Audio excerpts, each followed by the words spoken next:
Tā, kad viss ir uzstādīts, visas skaņas, tad mēs varam droši doties iekšā. Šeit mums atrodas gaismas, visi slēdži strādā, visas lampas strādā. Šeit mums atrodas gāzes apkuras sistēma un arī centrālā gāzes apkuras sistēma, kā mēs varam pamanīt. Tad, šeit apakšā tādi caurumi, kur iet gāzes.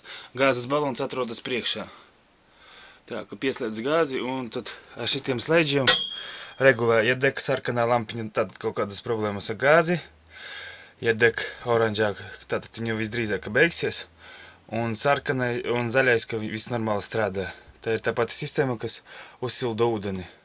Un šeit var regulēt temperatūru, cik karsti vajag. Tā, kas mums vēl? Leduskapis.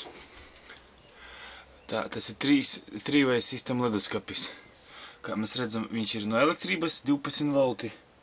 Šeit ir parādīts 12 volti, 220. Un viņš strādā arī no gāzes. Kā pēc šitiem slēdžiem redzam, ir pievienots gāzes vads. Mēs iegriežam šito un ar šito pirkstiņu mēģinām piešķilt, kamēr aizdegsies. Iekšā sāks degt. Apakšā stūrī lampiņa. Bišķi jāpagaida un tad tas gāze sāks strādāt. Tā. Kas mums šeit? Šeit mums ir gāzes plīts, strādā kā parasti viss. Tā. Visi plaukņi obligāti braukšanas režīmā jābūt aiztaisītiem uz tādiem puļķiem. Viss ciet. Jo savādāk viss grabēs un kritīs ārā no plauktiem. Tā. Šitas mums ir gulta.